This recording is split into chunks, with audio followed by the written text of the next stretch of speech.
You've talked about it before since the game, but I find it so fascinating, Iggy, how Kyle changed. They would not have won if he didn't change what he was calling on offense and the style of play. And it shows a tremendous flexibility on him and self knowledge and self criticism. So, could you explain what he did on offense and how it's West Coast stuff?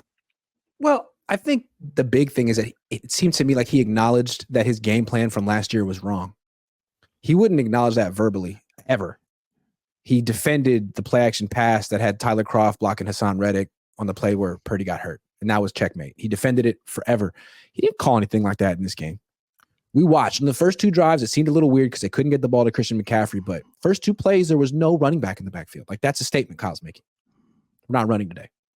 We are going to get you with the pass. We're in the shotgun. We're a totally different identity today. You've never seen this style of offense, and we're doing it specifically to beat you because we learned our lesson the last time. We're not going to lose the same way twice. It's a whole new version of Kyle Shanahan. He's the guy who doubles down and decides that it was Tyler Kroft's fault or someone else's fault. There was nothing inherently wrong about what he decided to do. It was an admission that there was. That's growth for him. And then the solution was getting away from his dad's type of offense, running to set up play action from under center. That wasn't going to work against the Eagles defense. It was much more of a new age West Coast offense style. Get in the shotgun, get the ball in the quarterback's hands as quickly as possible, get it out of his hands as quickly as possible with some short passes to the side. I mean, some glorified handoffs, and let the athletes do the work. And it worked. It worked. Yak, as Bill Walsh would say. Yak. So really, he went back to the roots of 49er football.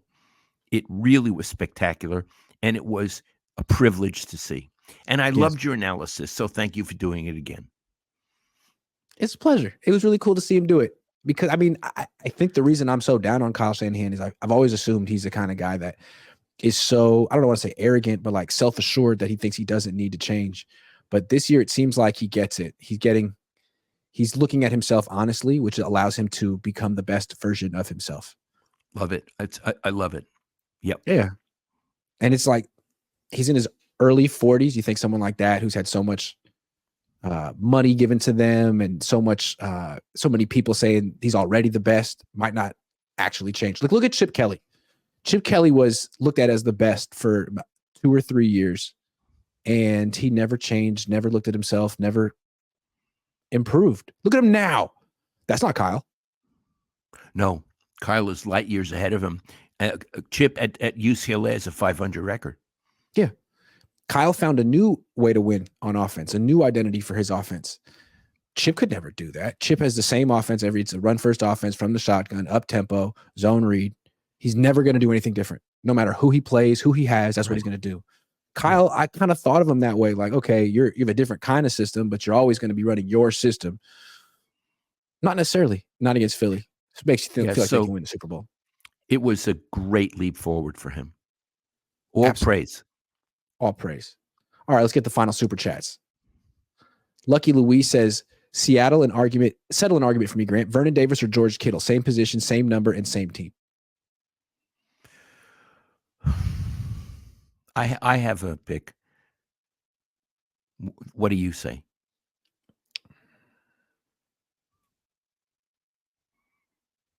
Vernon. I say Kittle. Yeah. They're pretty close. They're pretty close. I want to say one thing that Kittle and Gore had to deal with were less than stellar offensive coordinators for a long time. You mean Davis? You said Kittle. Sorry, Davis and Gore. Yeah, those guys were on some bad teams with some bad offenses, and Kittle's always been with a really creative coach, but I don't know. Okay. They're both terrific. They're both very good. Fish and Chip says too many nobodies on NFL sidelines, like a circus. It's like a circus down there. Cap Low ENT says Dom should be near the railing, not the sidelines. Yeah, why are you fine by me? Yeah. Michael Silver says Greg Olsen is keeping the seat warm for Tom Brady. He will be working with Burkhardt next season. I didn't know that. That's fine. Again, I respect Olsen. I think he needs to make adjustments. I have no opinion on Tom Brady. He'll be a big star. Whether he's good at it is to be determined. Yeah. We'll see. I'm interested to see what his insights would be. Carr says, great show, gentlemen. I enjoy your commentary despite being a schizophrenic anti-Semite. Jeez. Well, that is good to know. Panthro says, watch the top view. DG is arguing with Smith. Then he goes to point at Smith, and the other guy gets in the way, and DG brushes his cheek. This was completely unintentional. I didn't see it as unintentional, to tell you the truth. But I do think that Dom touched him first. City Burt says, prediction on where Jim Harbaugh is next year. Iggy has a prediction. I think the Chargers. Darren says, Turek or not Turek? I don't get it. Wave 9 says, Brock will get paid in the offseason with or without a Super Bowl. Don't think it's the right move. Not this offseason. Cowboys could be 2021 Rams for us in the playoffs. Could be. I don't think they will be, but they could be.